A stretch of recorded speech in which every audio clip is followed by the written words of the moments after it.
Hey guys, so today we're going to be talking about why the Apple Watch is your key connection to the Apple ecosystem now. So, for those of you who don't know, earlier this week Apple released iOS 14.5 Beta 1, and then yesterday they released it again, and as well as Public Beta 1.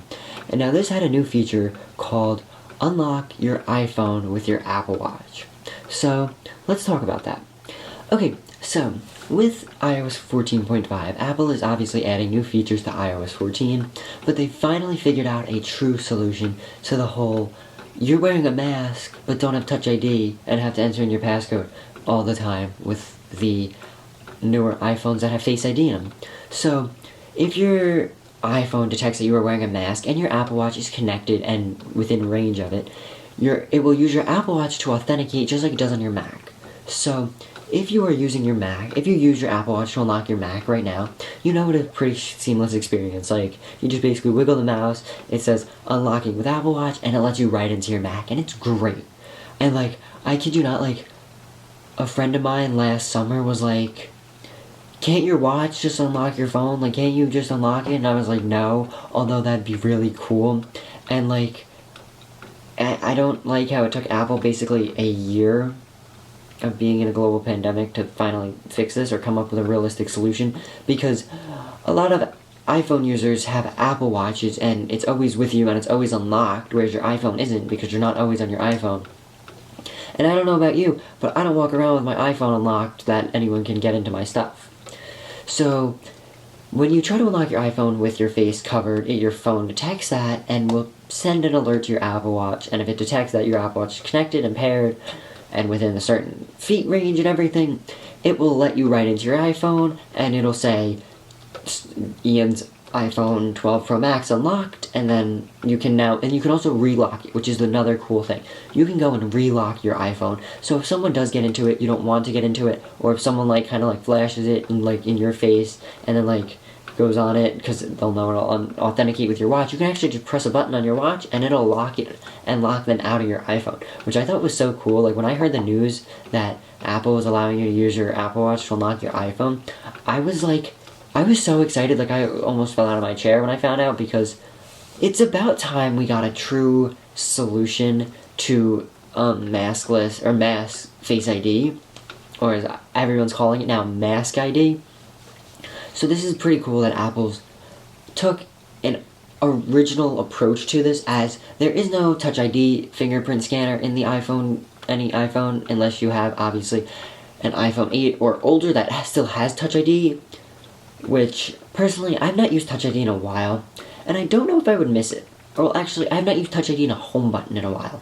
I know on the new iPad Air that I have, it is great to just be able to tap the power button on the top and just have it unlocked. I love that. It doesn't have to, look for my face or anything and be like, are you sure that's you? I don't think it's you. And, I just tap my finger on it, it unlocks, I don't have to enter my password, and it's just great.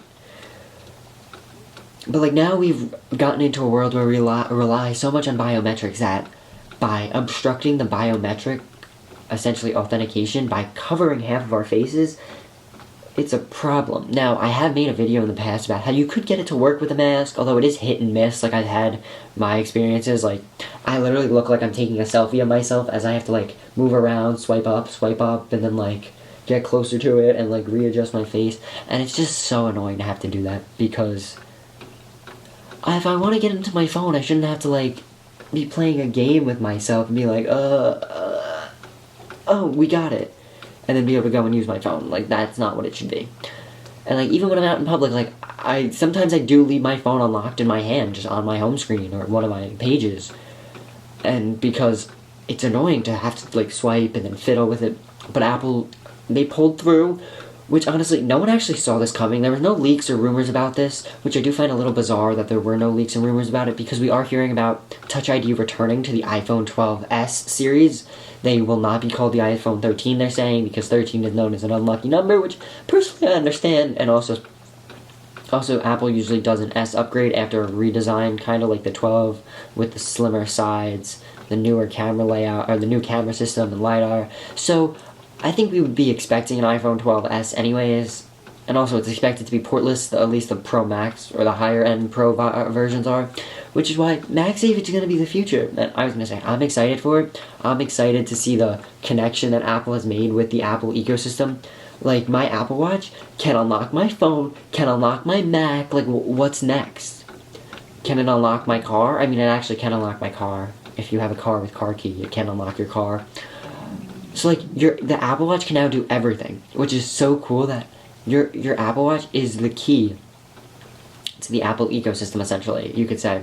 Because, like, I know a big thing that I'm a fan of is unlocking my Mac. Like, when I first got my Mac back in 2017, I heard about this feature about unlocking it with macOS Sierra, and when I got my Mac, they were on High Sierra, so I already had the feature. I didn't use it. When I enabled it for the first time, and I just, like, wiggle my mouse, my computer just magically unlocks, as I don't have a Mac with the touch bar.